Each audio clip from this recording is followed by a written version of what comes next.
Good day, everyone. My name is Jamaica Biyo from BAN2. Now, before proceed to our topics, I have a quote here.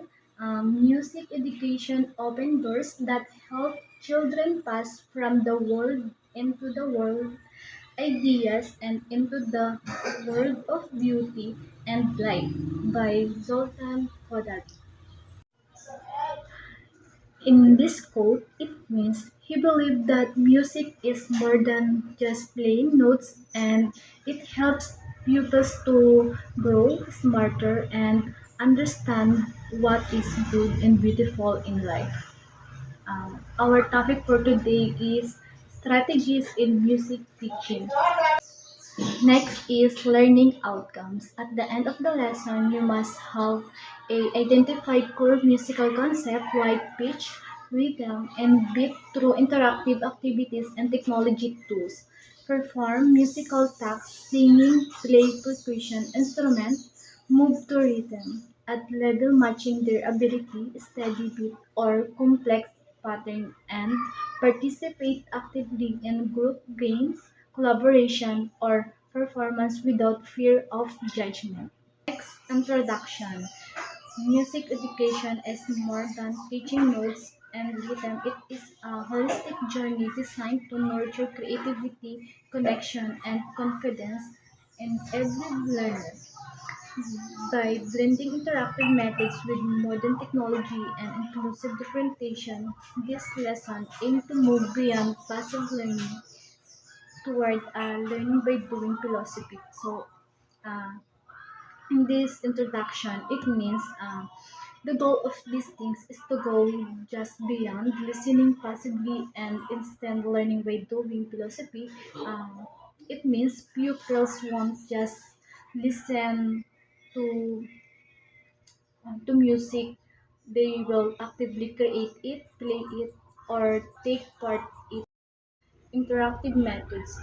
Interactive teaching shifts the focus from passive listening to learning by doing. So it means student-centered strategy that boosts engagement through active participation such as singing, dancing, and playing instrument like drum, piano, mga ganon. So, next is K part of interactive method. First is practical engagement. Activities such as clapping rhythm, singing in movement like clap your hands help students internalize concepts like tempo and dynamic. So when we say practical engagement, it is a using activity where pupils physically participate to understand the music concept and better, like clapping rhythm.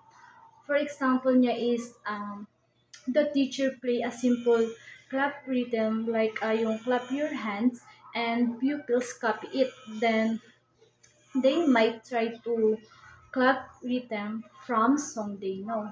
Next is yung singing. For example, ng singing is yung Twinkle Twinkle Little Star. So, help to pupils to understand the melody and pitch. They can also sing in a round.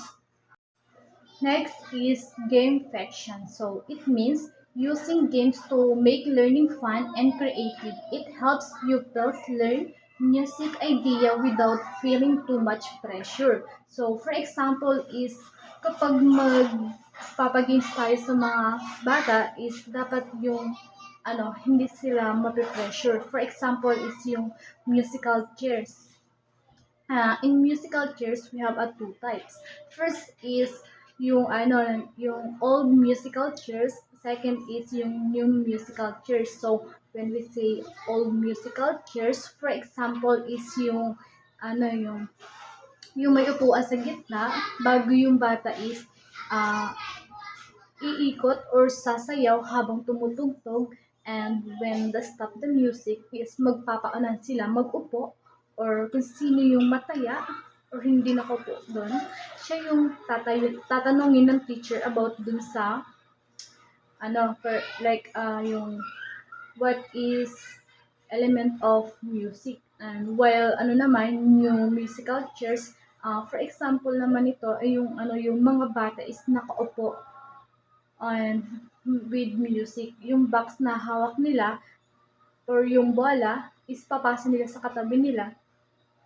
And when the stop the music is siya yung tatanungin ng teacher. Next is collaborative learning. It means pupils play together in group. It helps them learn social skills like talking to each other, sharing ideas, and feel they are part of community or team.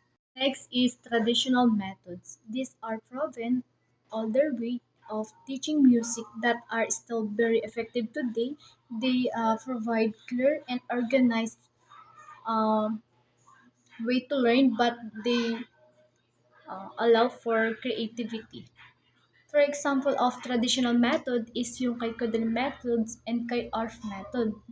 Now, let's talk about Kodaly methods. In this method, each note in musical scales like ito, ng do, re, mi, fa, sol, la, ti, do, uh, has a special hand sign.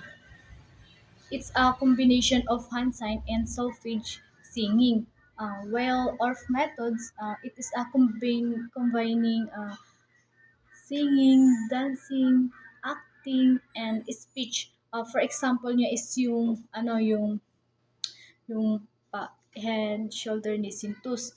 Yun is in this way is mapapakita na yung movement ng mga bata. Next is technology integration in strategies music teaching. So, technology integration, using technology in teaching music, it helps make learning creative. So, for example, is using TV, uh, PowerPoint, and projector. Next is interactive tools. So it means these are online tools or platforms. For example, is yung Google Chrome Music Lab. This is a free website where pupils can play around with different music tools. Next is production and notation. So this refers to using computer programs to create, record, and write down music. So for example is yung digital audio workstation or yung DAW. So pwede sila dito mag-set ng record and yung for example naman is yung soundtrack. So you can use this instrument like a drum set and piano. Multimedia sources. We have a different media like audio and video files to show and share. For example, nga yung YouTube and SoundCloud. In YouTube is mapapanood ng mga bata. Yung about music is parang mas madali nilang mauunawaan kapag nakikita nila yung isang bagay. And while naman yung SoundCloud and they can upload their recording. So maaari silang mag-record ng kanilang kanta para malaman kung okay ba ito or yung mga ganun. Next is ear training. This is about training your ear to recognize the different musical sounds like pitches, yung high or notes, and yung rhythm. So, for example, is yung music theory. So, in these apps, madali nang mas matitrain yung ear ng mga pupils para mas madali nilang nang maintindihan na ay yung ganito palang sound is pala 'to tempo, yung ganitong pagtaas baba pitch pala 'to. So, na yung music theory is na important to pupils na ma-improve yung kanilang pakikinig.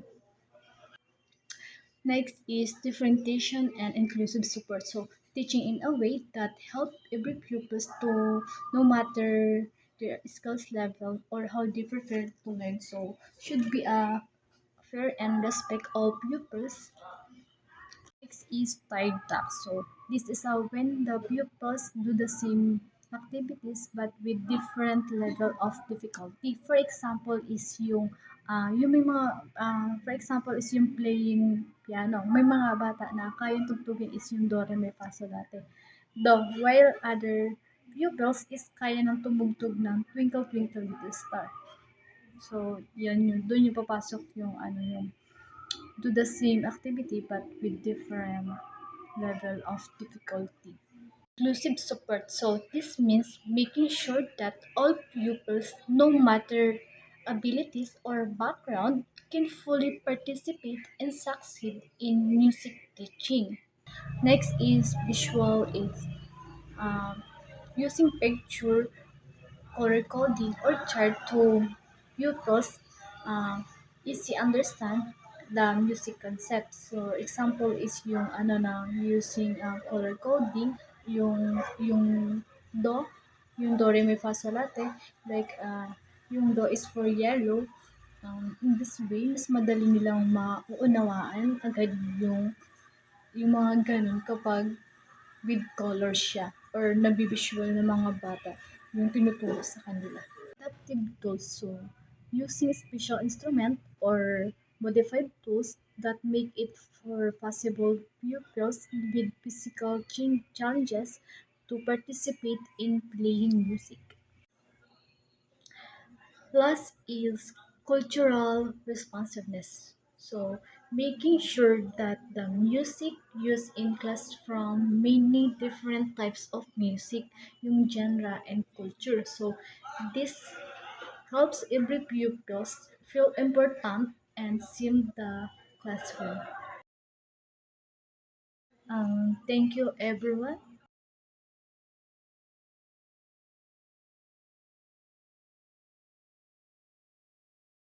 Thank you everyone.